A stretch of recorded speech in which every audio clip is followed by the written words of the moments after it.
everyone. It's been quite a while since posting anything anywhere, really. I'm sure, like everybody else, everyone's been readjusting back to life in the world outside of each other's isolations. So I didn't make any aromatherapy potions or creams for a few weeks. So one of the reasons was that my body succumbed to testing positive for COVID at the beginning of August, and for me and my daughter, immediately straight into quarantine because we both tested positive. And luckily my husband didn't and still stays well, so that's really good. I guess I decided to be in denial about testing positive for COVID, and there's a lot of reasons for that. I think because I have a good immune system, so I thought I had a summer cold, I thought I had hay fever, and took antihistamines, took paracetamol, had lots of negative lateral flow tests, and then one positive, and then obviously went straight for a PCR, and that confirmed it. During that 10 days of not being able to go anywhere, not work, not do anything, it was really good for reflecting on a lot of things. So firstly, I'm really grateful for the person that I married over 30 years ago, who dutifully took to the sofa and then the spare room as time went on. We wore masks when we came out of our rooms, me and my daughter. We had everything in place to prevent my husband getting it, as he's type 2 diabetic, and we really don't want him to become really unwell. Best thing is we're all double vaccinated, including my daughter. So why such a long conversation about it?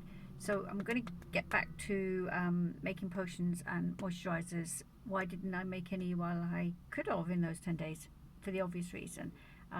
I have one or two people that are patiently waiting for some, and the reason I hadn't done them is because I didn't want to compromise any contamination, because that's really important.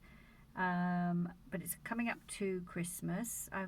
The thing with me stopping for 10 days without doing all the other things that I do then made my brain work in overdrive, because I had a lot of time to think of ideas. So I've come up with a couple of ideas, and prior to the first 2 weeks of August of going into that isolation and recovering, I had made some hen party goodie bags, and I also made some goodie bags for a private party, and everyone really gave good feedback about the contents in these little bags. And it's something I've always been really interested in, is planning parties. And those of you that know me, I'm not too bad at it. I'm not going to say I'm a party planner, because that would be out of order. I like the detail, I like doing nice things, and I like to see people be happy. Not because I need to, because that's something I just like to do. So I've been thinking about these little bags. But for the private party, what I did was put little, and the hen party, I believe, miniature aromatherapy. So they're really small, pocket size. And then I think that I could do that more, and it reduces a bit of the cost for everyone, including myself, and it reduces wastage if you've got a larger roller ball and you may not use it every day. And because essential oils are sensitive and pure, they don't have a long shelf life for all the right reasons, because they're pure and they're organic, and I don't put preservatives in anything that I make. So what I was thinking was, for Christmas you may be looking for something for teachers. You might be looking for stocking fillers for friends. You may be organising hen parties or birthday parties, or private other functions just for fun, because everyone wants to enjoy life again. And if you're looking for the nice compact bag, I thought maybe I could offer that, and it would be great to hear back from people what you think, because I wouldn't want to start setting things up and committing loads of time if everyone goes, what's she talking about? If you do want to think about having those little miniature bottles of potions, I'll probably make a few that it'll include uplifting, because the uplifting essential oil is really good, particularly through the winter months. I got one that I did last year, which was in the larger roller balls, that said just Christmas. It smells of Christmas.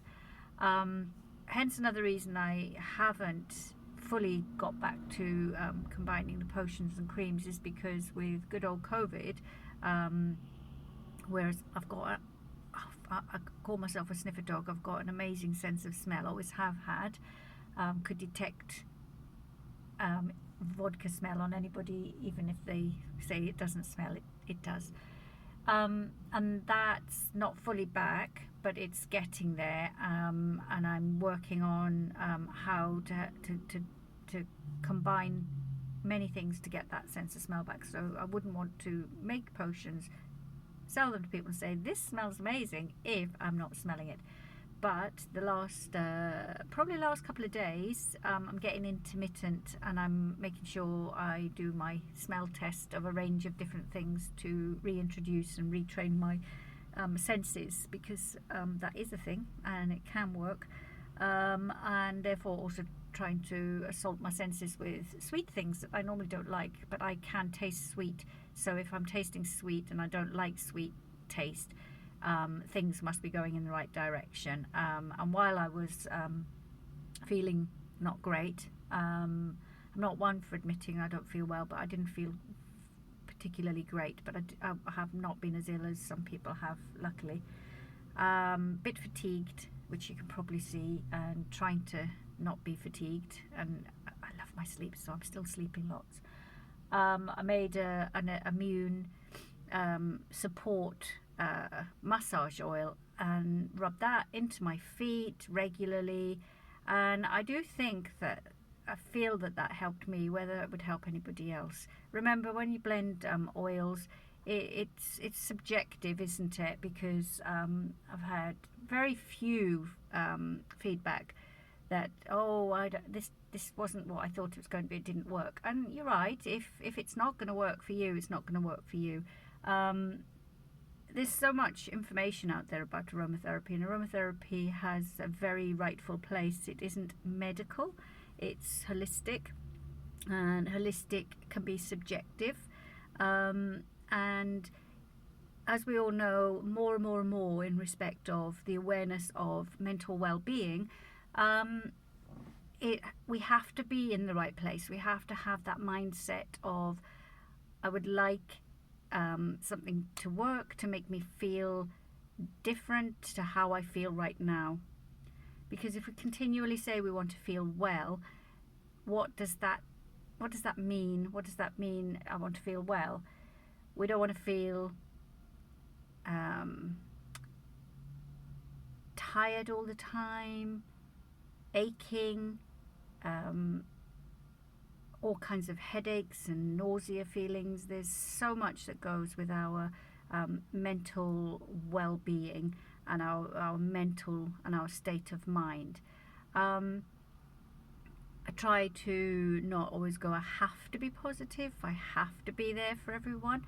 So I'm using myself as that. I love that if 2 minutes, 3 minutes or 5 minutes or longer of listening to others when they're not having a great time in life, that hopefully taking that time to listen, even if we're not face to face, even if it's through a message, if it's a text, if it's a WhatsApp, if it's a messenger, always being able to respond, and if that small communication makes a big difference to someone else and uplifts them, that's what I'm talking about our mindsets. It could be really helpful, or it may not. Doesn't mean anything's failed. It doesn't mean anything isn't working. It just means it's not right at that time. So when I make my oils, the reason they're not branded, the reason I haven't given up my job, is because I know it wouldn't pay the bills. And I never originally set up combining potions from oils to generally make money. But I appreciate that people have appreciated the quality and the effects that the oils have had for some people, or for many people, and value enough to say I'm happy to pay for those and cover those costs of the containers and of the ingredients, which is pretty much what it covers. So a long-winded one, because I feel like, come on, I've been off the scene for a while. You obviously have missed me. I'm sitting in a car park because I've given my daughter a lift somewhere today, and I've got a day off, and that's what I'm doing because she hasn't got a car at the moment. I have missed everyone, and I think I might put this video both on my Aroma Wellbeing and maybe on the Key Worker Hug group, because I guess we're all busy again now, and we have happily kind of let the last year and a half go. It's taught us quite a lot of things. Definitely taught me a lot, which I won't go into because that's my stuff. Watch, comment, call me crazy. Tell me if you would be interested in some of these little gift bags and what you think would be in them, and if you think, don't bother, Maria, seriously, no one wants to know, I'm happy for all of those comments. And I hope that those that know me well enough know that honesty is always the best policy. And I'm not going to apologise if I look tired. I'm not going to apologise if I sound like a I kept the being positive for COVID close to my own thoughts and feelings around it. I think because now there's becoming a stigma about having COVID, that maybe you did something you shouldn't have, and that hit home to me more than absolutely anything. That for some, the first thing is, what did you do? Where did you go? How did that happen? But I think a lot of that was me magnifying it on myself. I don't think that they were intentional things, but it gave me food for thought that this is almost, COVID is almost becoming a shameful thing that we now are getting, because clearly we're not doing what we should be doing. And I think we have to accept, we're not going to all avoid it, but because, and I'm not pushing about vaccines because everyone's individual choice, I believe because of having the double vaccine that our symptoms were far less than they could have been, and hopefully because we pretty much keep ourselves fairly healthy, that our immune system has coped with it as best it could. So I'm really grateful for that. And yeah, I just hope everyone is keeping well, everyone is keeping safe, and or as safe as you can be. And I hope everyone is enjoying life. And well, would the group of the Key Worker Hug group, if anyone's having any tough times and with anxiety, with day-to-day life, with understanding themselves and how we're coping, what's our coping mechanisms, etc., whether I don't know, does me rambling on help at all? Might not. Does it help me? Maybe, because don't get out to see people much. Maybe that's what it's about. Anyway, that's my long story. That's my long missed you all. Anyone I haven't seen in person, please don't take it personally. There's reasons that people work extra, work harder than maybe we all want to. There's always lots of reasons for that, and so apologise profusely for not if I haven't been in touch with people, there's good reasons for it. But I always think of everybody. I always think of people all the time, believe it or not, because I've got an overactive brain, which can be helpful, but sometimes maybe it isn't. Keep safe. See you later. Bye.